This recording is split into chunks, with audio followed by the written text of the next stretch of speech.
ってきたわけぎですけども、外側の汚い皮を外していき、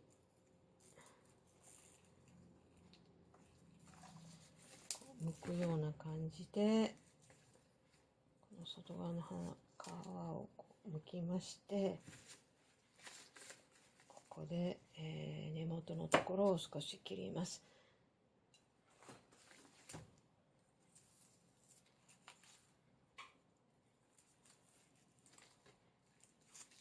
と剥いて、ここで切って、これをきれいに洗います。今日はわけぎのからし酢味噌和えぬたを作ります。準備するものは、ネギ 200g 約4人分あります。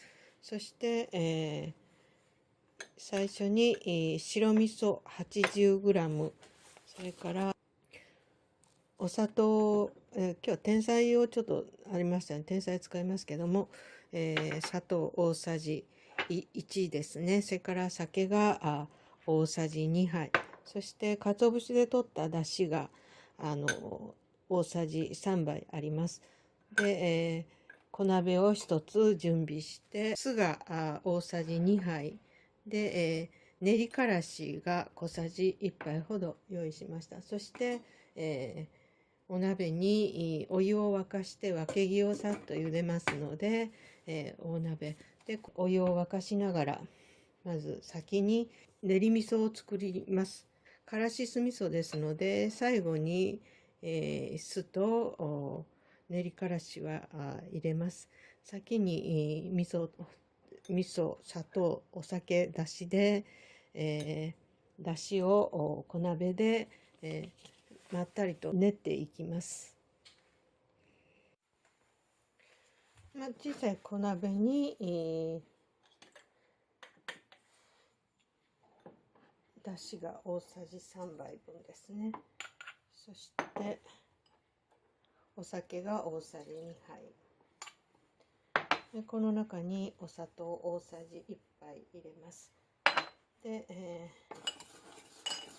練りながら、この中にお味噌が、80g あります。これを入れて、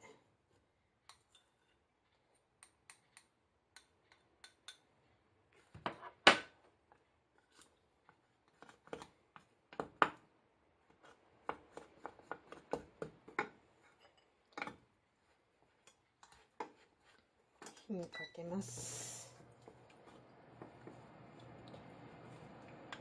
ぽってりととろみがつくまで、これを練っていきます。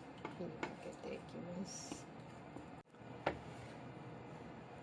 中のお味噌を溶かし込みながら弱火で、ゆっくりと練っていきます。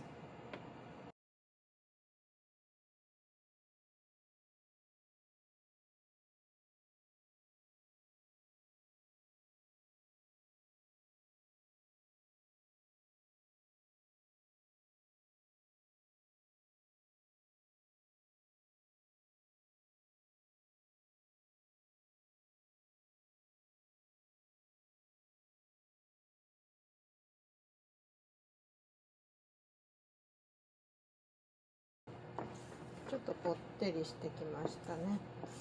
これで火を止めます。で、これで、火を止めて、少し冷ましておきます。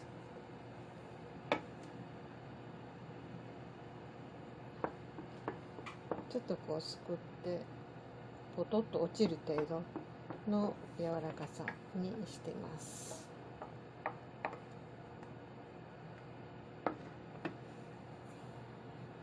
でこれを冷ましておきます。お湯が沸く間に酢とからしを少し入れて、ふやかしておきます。すぐに溶けにくいので。お湯が沸いてきましたので、これにわけぎを入れてさっと茹でます。根元の方を入れてちょっと時間差を作ります。下を入れて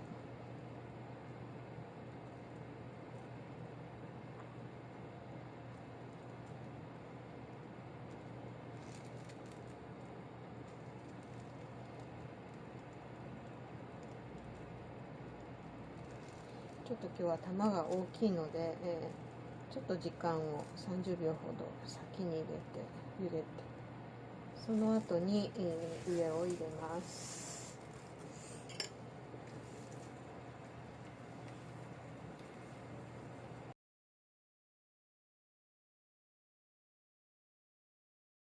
で、火を止めてあげます。茹でてあげました。これに別口のお酢ですけど、それをちょっとこうかけて酢となじませておきます。ちょっと少ないかもしれませんけど、パッと酢の匂いがしました。で、水に放たずにもそのままちょっと使います。3センチか5センチぐらいに全部切っていきます。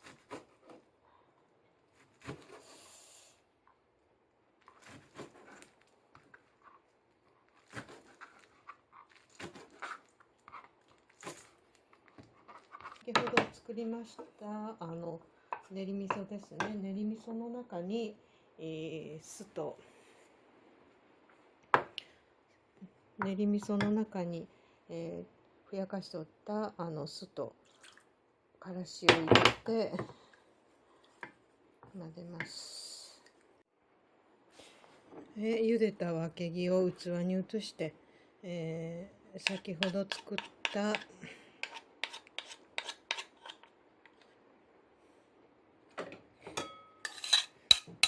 からし酢味噌を入れます。